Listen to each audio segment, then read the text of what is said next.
checking in. This is ANP1 Lecture Test 5, Video 13.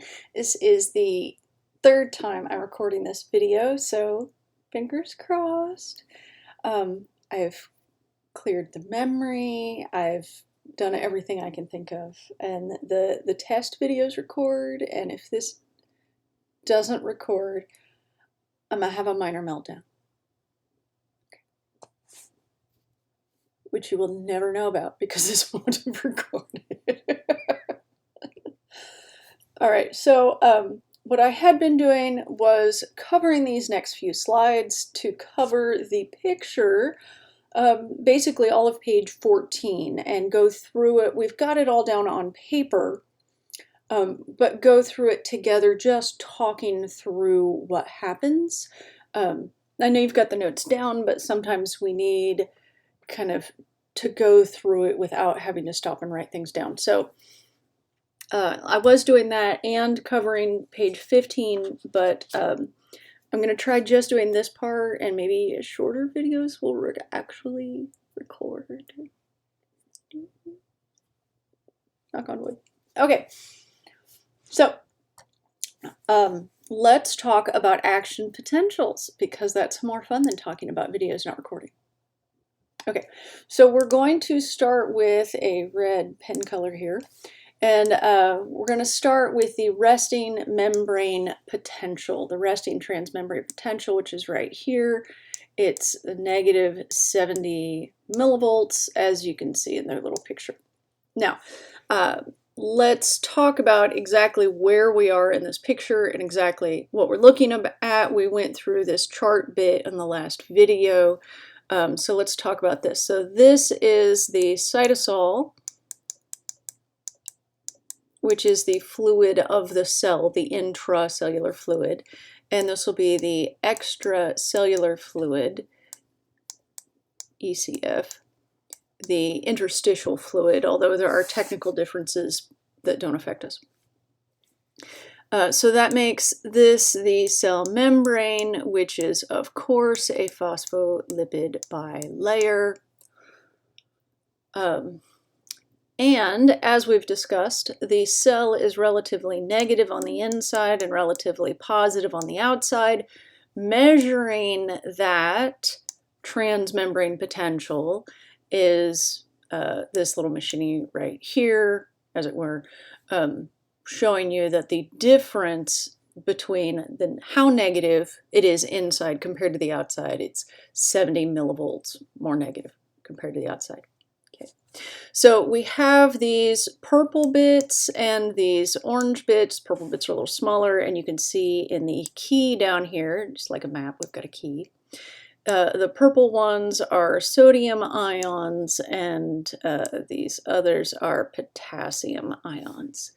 And sodium, as you know, is Na+, potassium is K+, they're both positively charged, so they're both cations. All right, so we also know, because we've talked about the electrochemical gradients, that when you open a sodium ion channel, sodium, like fools, rush in. Sodium always rushes into a cell when you open a sodium ion channel in the cell membrane. This is also called increasing the cell's permeability to sodium, because the permeability is what is allowed to cross the membrane. And when you open sodium ion channels, then of course you are increasing the sodium ion permeability. So, in which direction sodium moves? Well, it moves in the cell. Two reasons. One, there's a moderate chemical gradient, a concentration gradient. There's more sodium outside the cell than in, so you open a sodium ion channel, it's going to diffuse down its concentration gradient. And second, because sodium is positive and the inside of the cell is negative, there's also a moderate electrical gradient pushing sodium into the cell, or pulling, doesn't matter. And so either way, sodium is going to go into the cell every time you open a sodium ion channel. And potassium ion channels, if you open a potassium ion channel, potassium moves out of the cell There is, of course, a large chemical gradient. There's more potassium inside the cell than out, so potassium diffuses down its concentration gradient. But there's also a small electrical gradient pushing back, but that's not as much as it doesn't overcome the concentration gradient pushing it out. So,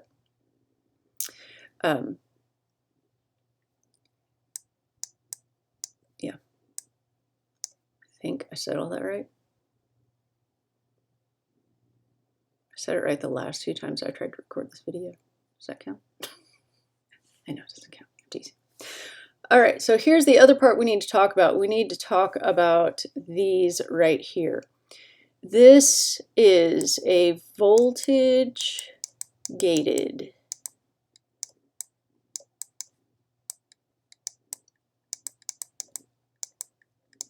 sodium ion channel. And we've talked about the voltage gated sodium ion channels.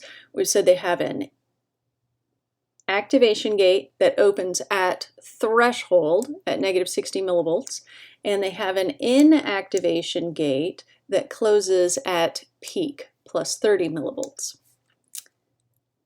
And then this one is a voltage gated, I actually think cursive is faster at this point, which I think I said to you the last time I recorded this. Voltage gated potassium ion channel, and it opens at peak. So as you recall, there are 2 things that happen at peak. The inactivation gate of the sodium ion channel closes and the potassium ion channel opens. Okay, so we are at rest. We're at -70 millivolts. And what happens from here to here is that we depolarize to threshold. Threshold is -60 millivolts, as you can see here, and this causes the activation gate on the voltage gated sodium ion channels to open. And what happens when you open sodium ion channels? Sodium, like fools, rush in. You got it. And so this leads us to number 2, from here to here, where we have a rapid depolarization. The sodium, like, not dribbles in, but rushes in. It's like if you've got a full tub and you pull the plug, the water is going to go out the drain, like literally as fast as much as you can fit water through a drain. Assuming there's no blockages on the other side, but as fast as it can go through the drain, it will go through the drain. That's what we're talking about here. The sodium is going to rush through all of the sodium ion channels that have been opened, and we're going to get a boatload of positive cations inside the cell, which were relatively negative. And we're going to keep on going until we hit peak, which will be our number 3. So peak starts here, and we're talking till about here.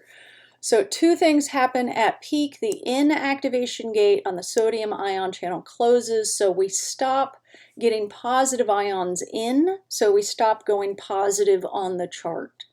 And we open at the same time the potassium ion channel, the voltage gated potassium ion channel. And it's the voltage, the +30 millivolts, that literally opens the gate because it's voltage gated. Ooh, did we talk about voltage gated, or did I delete all of this? Voltage gated. So you change the voltage and you get a different response.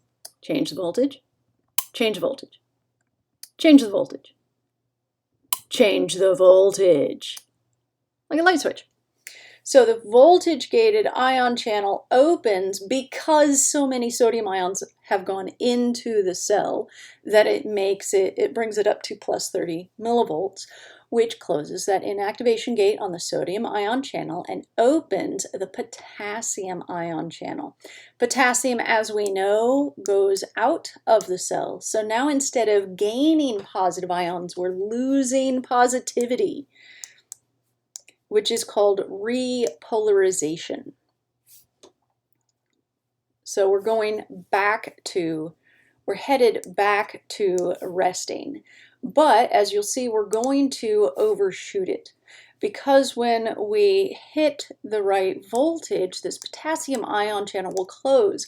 But unlike the inactivation gate on the sodium ion channel, which closes quickly, the gate on the potassium ion channel is a slow gate. And because it closes slowly, we end up losing more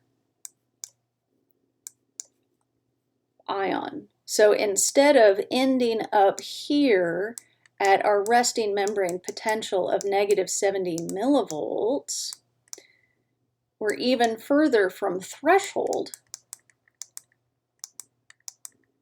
which is this little dotted line here, negative 60 millivolts.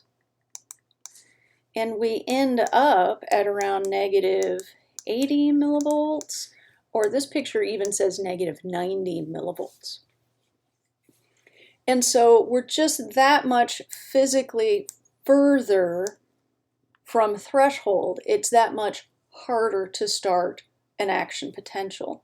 And that's what this relative refractory period is. The absolute refractory period is that, well, for the first half of it, the sodium ion channels are open. You can't open something that's already open. It's like, go open the door. The door's already open. I can't open it. And then for the second half of it, the inactivation gate on these sodium ion channels is closed. So it doesn't matter if you could open the activation gate, the inactivation gate is closed. So open the door, I can't, it's locked. So that's what the absolute refractory period is. You absolutely cannot start a new action potential. The relative refractory period, however, is you can start a new action potential, but it's relatively harder, like flushing a toilet after you've just flushed it. Or let's say, back to the Kohl's card, let's say you only buy new Kohl's clothes on your card if you owe $60 or less. So you've got a $60 debt threshold, negative 60. And normally you have a balance of about negative 70. And so you can walk into Kohl's or mail them $10 and get up to your threshold and buy something new at Kohl's. But then right after you buy something new at Kohl's, you're further from threshold. You owe $80 or even $90 on your Kohl's card. So can you put something else on your Kohl's card? Well, yeah, but it's just going to take you more cash to get back up to 60 because you're starting at $80 or $90 in debt instead of your standard 70.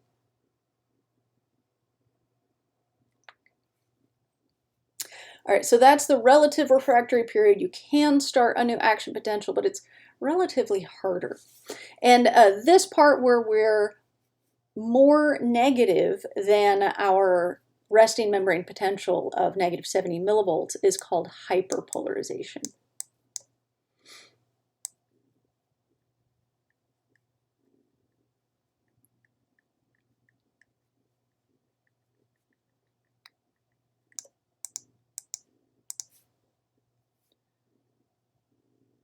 It's a little faster to write in cursive, but my cursive was never beautiful, so I'm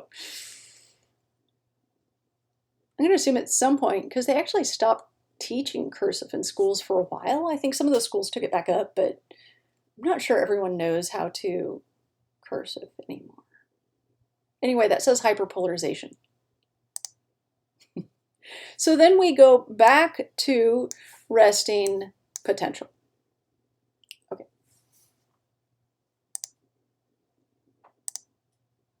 And here's our overview of everything we just said. This picture is on the test, and I'm going to shut this off now. I had been continuing on and covering all of page 15, but I'm going to make them separate videos in hopes that they both record. So it's frustrating. It's not easy, but the education must go on. I know that learning from home and not being able to go into school makes this all so much harder. But I gotta tell you, you made it this far. You're doing great. Just keep learning. You can do it. Dr. J out.